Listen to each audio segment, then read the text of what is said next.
Okay, hello everyone. So here I'm just going to talk you through this month's zine, which is a collection of photos that I took when I went to the inaugural Tokyo ePrix, the Formula E Tokyo ePrix last year. So I'm quite into my motorsports, although I'm not a motorsport photographer. I think my first event was back in 2017. 2018. I was fortunate enough to have interviewed Jenson Button and Ronnie Quintarelli, two people that were competing in Japan's Super GT series, and from that I managed to get a media pass to attend one of the events, and that was my first attempt at motorsport photography. It didn't go particularly well, but I think I did okay. And then I managed to go several times after that, but the last time I went was in March 2019, and obviously then the pandemic happened and many other things happened, and it meant I haven't been to or covered an event until last year. So I went there with more of a I went there with the objective of just getting back into the groove, just learning about the race weekend. I'm not a huge follower of Formula E either. I sporadically watched it over the years, so I'm not totally familiar with the race format or the weekend format. So there's a fair steep learning curve, but I'm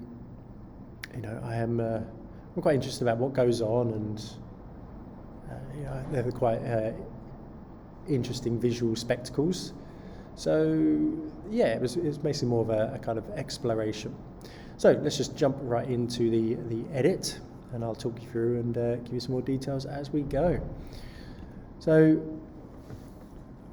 I thought we'd make a nice cover to the zine is this shot of the front wing of the Nissan Formula E car. They ran a special cherry blossom sakura livery, which quite a nice little touch. We've got the "We Love Tokyo." For those of you that are not familiar with how to read Japanese characters, that's the kanji for Tokyo. Just a nice little detail shot. I thought would make a nice cover. I've got a few other outtakes of some other people taking photos of it. Unfortunately, I couldn't find an angle to get rid of the what would you call that? The front wing holder. So that's something I might try and Photoshop out. We'll see. I mean, I generally don't like to Photoshop anything out of my photos. Bit of an ethical hangover from when I was an aspiring documentary photographer. Trying to keep everything as is. Although, there's a fair bit of debate about what's acceptable and what's not. There's stories of photographers, adjusting the scene before they take the photo. So is that manipulation? This was something that, despite my best efforts, I couldn't get out of the frame. So and it's a holder for a front wing. Is it a big deal if that disappears? I'm going to say probably not. So, but it depends on how well Photoshop does of removing it, because the shadow is obviously covering part of the design there, so it might be a bit tricky. But there we go. Okay, so on to the opening spread. This is a rough draft, by the way, so things might change. I might reshuffle some of the order. I might introduce some new photos. Things might get cut. At the minute, I'm up to 28 pages. I would like to get down to 24. Would be more ideal, but we'll see. So I quickly introduced just a quick graphic element there, So we've got nice colour contrast with the main photo, just some stats about the race. This shot here is overlooking the start-finish straight on the first morning practice session. So hence the stands are empty, no one had really turned up yet. It absolutely chucked it down that morning. It was a horrendous thunderstorm, of which I cycled through. So I live probably about, I don't know, it's probably about 30 minutes cycle from Ariake, which is where the race is held. I can't quite remember now, to be honest. Yeah, it's not too far, for me, so quite fortunate in that regard. Yeah, so this is the bridge that was connecting the paddock. So you can see here on the right hand side, there's the pit lane and the paddock. The left hand side is the stands, and the media centre was over here. So to get over, you have to cross this bridge. But the bridge is covered, much like this other bridge is over here. So you can kind of peek over just about and get your camera over to take a shot. And there wasn't much happening on the track, so I just fired off a couple of frames, but became quite conscious that there was one of the security members did not like you doing that and kind of hurried you along.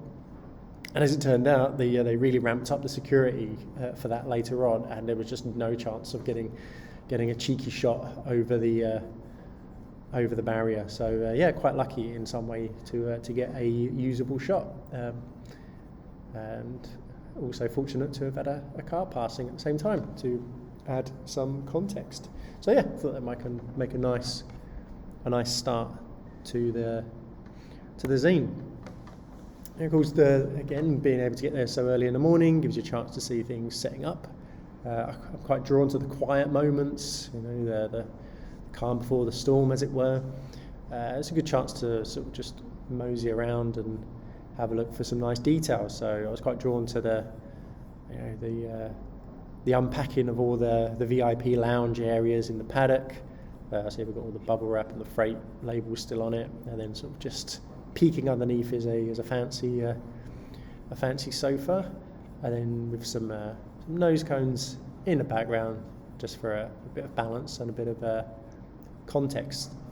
Again, over here we've got. I don't think this is quite a VIP lounge. They may have been. I think this was accessible to the fans because it's not in the paddock. You can see there's the pit lane over there. But anyway, it's. I thought it made quite a nice contrast to what you might expect at a race meeting. It's all rather fancy.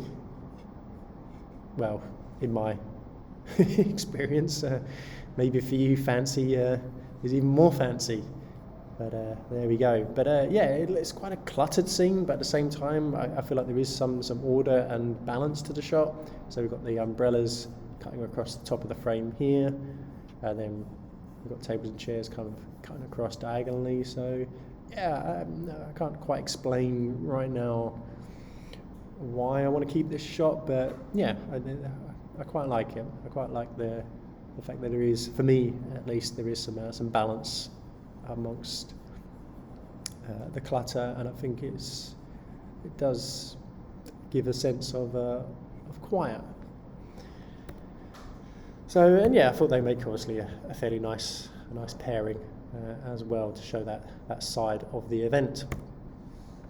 Again, moving into the paddock and pit lane area as well, looking for those signs of quiet, things that are being ignored. So here we've got the race undershirt. I guess that's what it's called. I'm not really great with clothing names. What is that? Yeah, base layer. I think base layer, right? Yeah, base layer.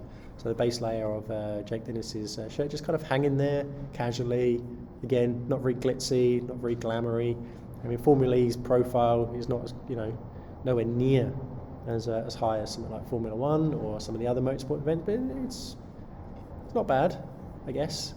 But I've not, my reference is really only the Japanese racing scene, which is not particularly glamorous. So obviously everything's done on a much lower budget, so I've not got quite a reference to what a Formula One paddock looks like. Do drivers still just have their laundry hanging around? Maybe they do. But either way, I thought it was nice. Nice bit of normality to things. And then some preparation for the not preparation. What's that? I guess it is preparation for the pit signs. No, there's a name for these, and it's escaping me right now. Anyway, signs.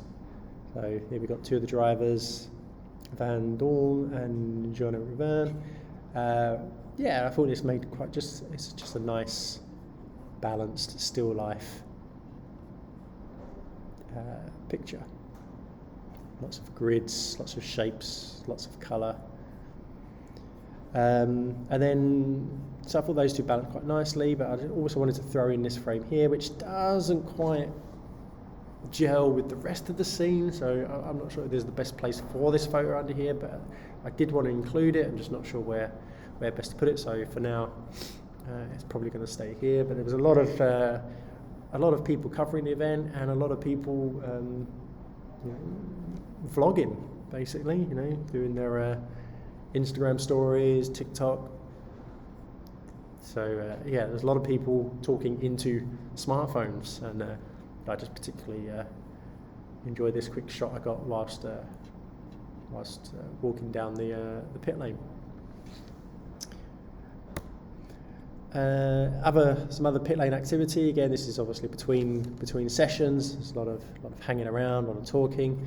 I quite like this shot here of the commentators. So we've got three microphones forming a bit of a triangle, and then I focused here on the legs of a former driver, not a Formula E driver. I think he was in the junior categories a while back. He had a horrible accident that clearly took both of his legs. His name's Billy Monger.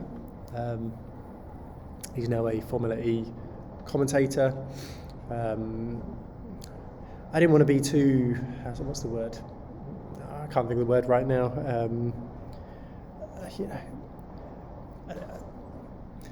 I didn't want to focus on someone's disability, or maybe a cliche of like, oh look, but I don't know. I did find it somewhat.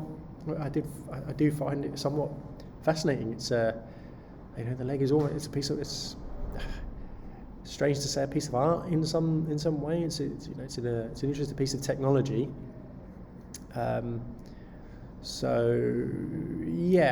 kind of did want to include this, and by making it the focal point, it also does highlight the dangers of motorsport. It's there, so I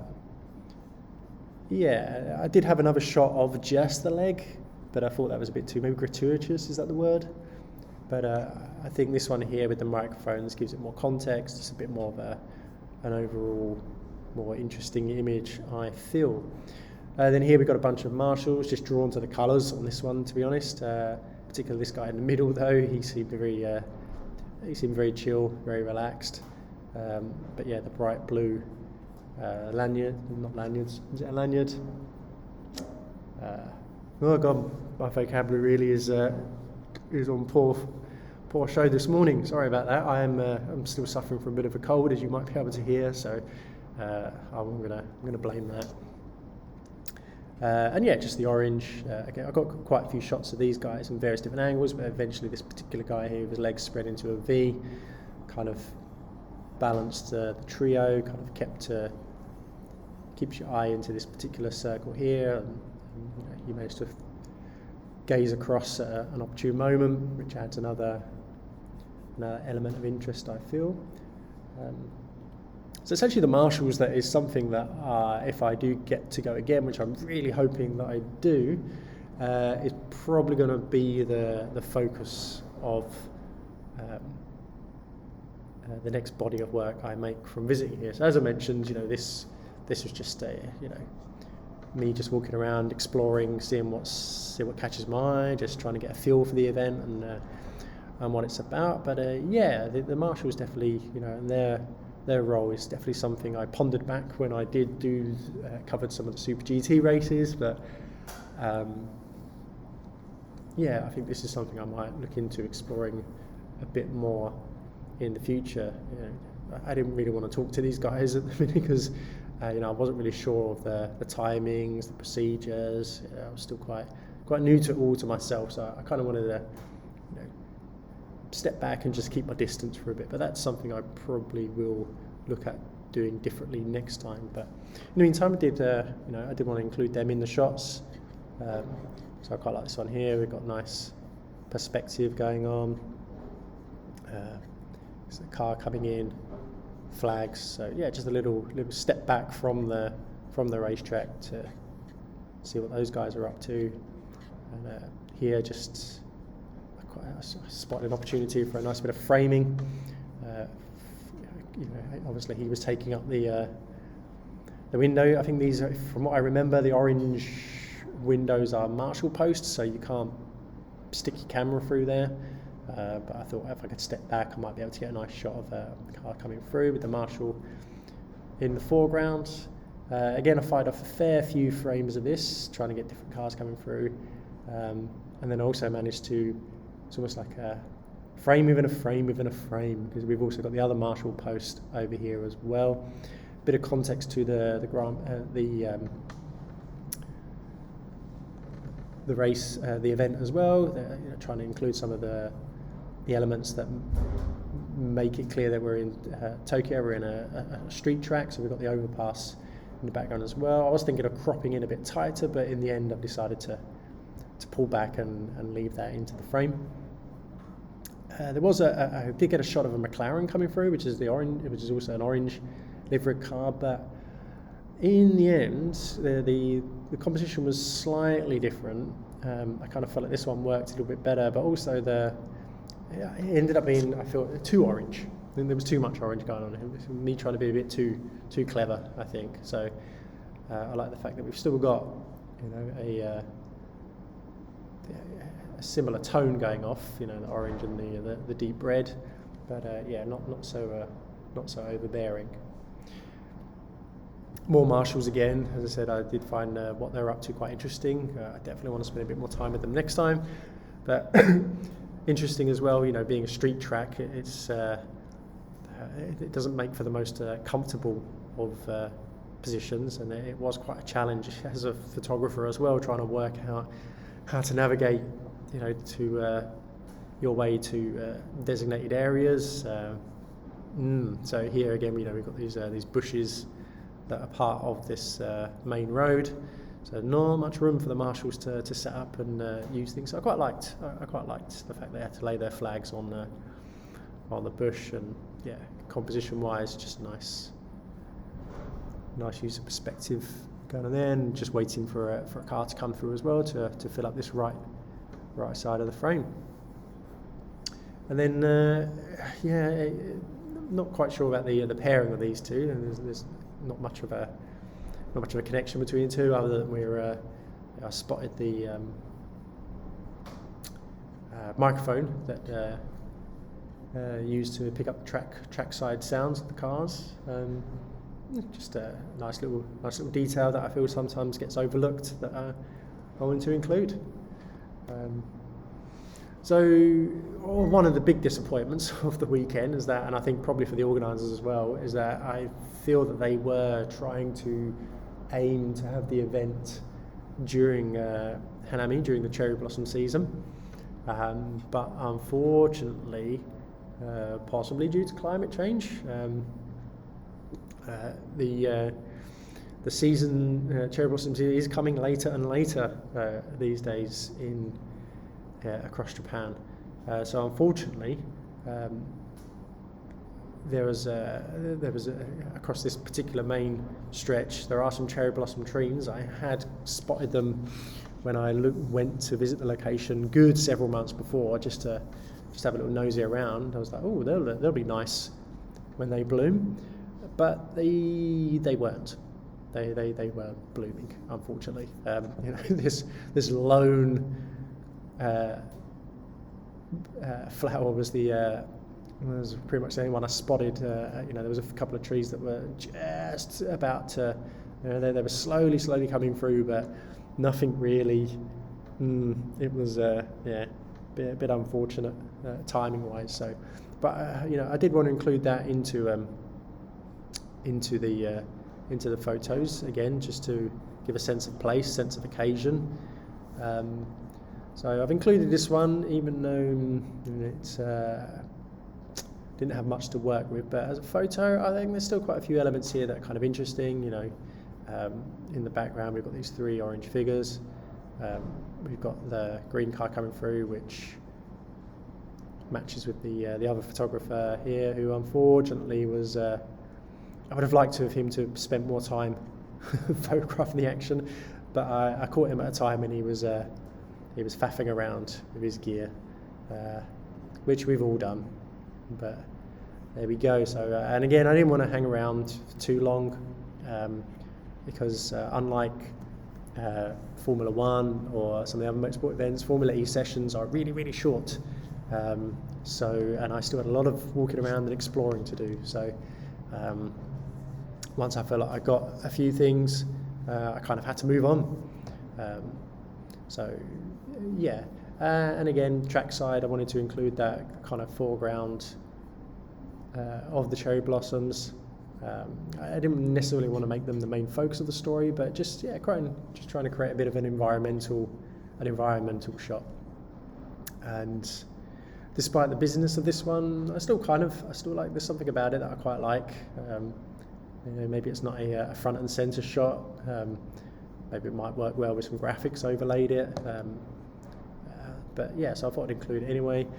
In my mind, before the cars came on track, I was hoping for a nice little motion blur of a car coming past here, but it turns out the racing line is down here, and Formula E cars, like most single-seater cars, are only about waist high at best, and when you're hugging the racing line and they're coming through here, you don't see nothing.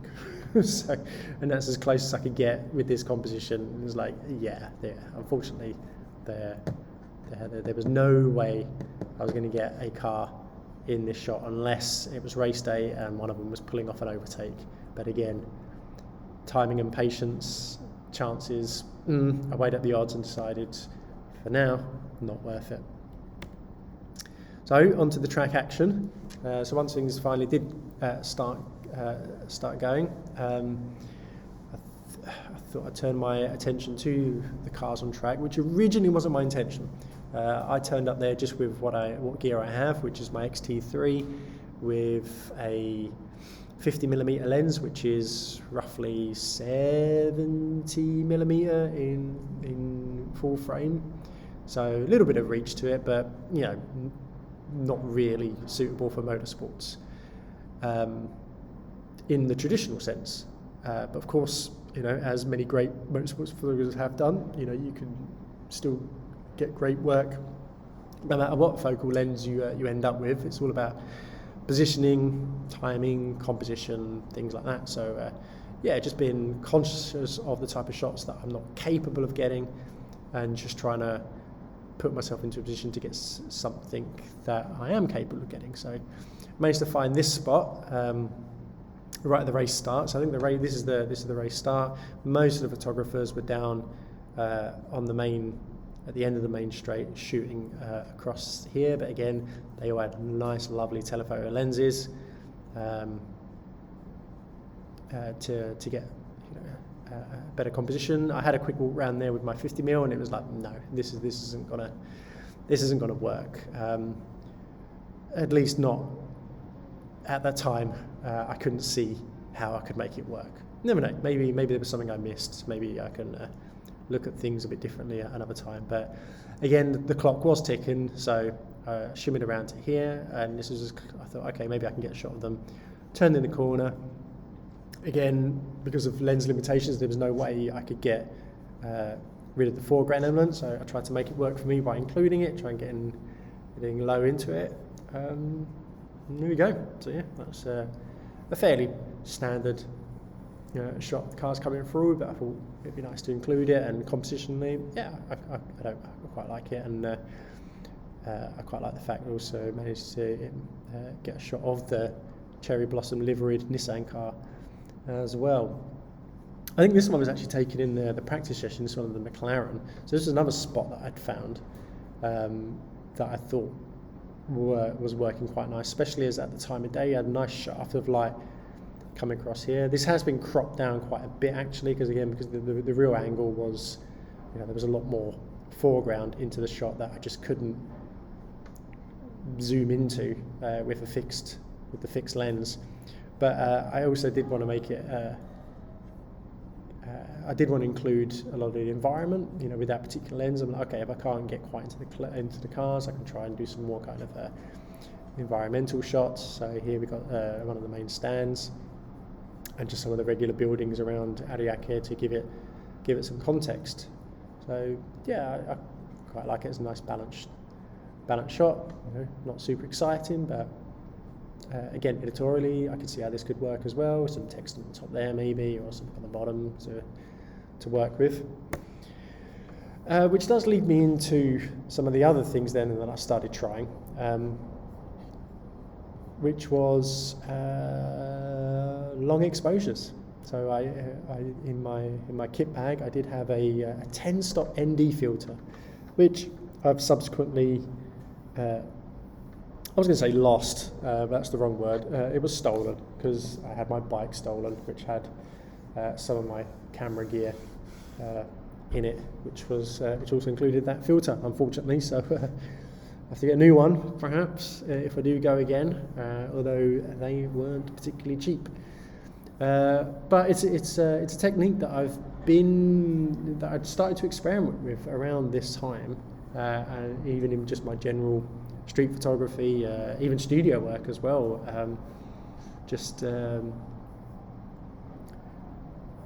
Working with long exposures. I'm quite a big fan of impressionist painting and painters. I'd seen some really nice work done by photographers using this technique. It took me a long time to work out, how to do it, or at least how to kind of get it to work in a way I wanted it to work. The particular motorsport photographer in particular, called Darren Heath, just produced some amazing work. He's been a photographer for at least 30 years, maybe around 30 years, and certainly I'd say probably in the last 10 years this technique has been one of his kind of signature techniques. Absolutely amazing stuff. I'd love to pick his brain as to, or just watch him work and just get a better idea about how to work on this particular technique. So before I go again, I'll probably look for some opportunities to try and work with this. There's definitely some errors that I made with it. Definitely some compensations that I had to make, but had a lot of fun with it. I particularly like this one here, again from the same spot. But I managed to get a couple of those cars in focus coming through, just bump up the contrast, the saturation, just really makes it pop. Similarly here, cars coming through from different direction, this time trying the reverse of the cars, just flicking that lens around just to get that motion, just to get that sense of speed. The fact that the cars run tail lights even during the daytime, allows for that extra bit of pop of colour. And for the Zine, I'm not sure I'm going to keep this for the actual version that I print, but I did start to experiment just with overlaying some graphics onto some of the images, just to see how that works as a zine rather than just as individual photos. So just some stats perhaps. For example, I think it was Sam Bird got the fastest lap. Pretty sure Sam Bird is not in this photo, but so I don't know. Let me know if you feel overlays and graphics are necessary, or if you just want, or you would like just a photo only photo zine. And so the rest of the zine is just kind of a few more of these. This one I quite liked. No flash of pink and the greens. Again, because I'm shooting on the XT3 and then cropping right down because I only had that 50mm. Yeah, there's a lot of loss of data. So some of the files end up quite grainy. But you know, if you're only printing to a certain length, a certain size, I think it's okay. Maybe. Let you be the judge of that. But I've printed a few at home, and yeah, some of them work better than others. But again, if I shoot this in the future, I'm in an R as to whether to bring or borrow a camera with a higher resolution, or just get a lens with more reach. Something to ponder. So yeah, here we go. Just more experiments with that technique that, as I said, I was quite enjoying. There's plenty that didn't work, and some that I was just like, they kind of worked, but just not. There was something that's just not quite right. So this one on the left here, I mean, I really enjoyed this shot. You know, it's an absolute mess, but I don't know. There's just that pink into the blue, the green. You know, just the complete abstractness of it really appeals to me. Some people might just think it's an absolute mess that shows nothing, but hey, you know, everyone's entitled to their opinions. So, but I like it. It's my zine.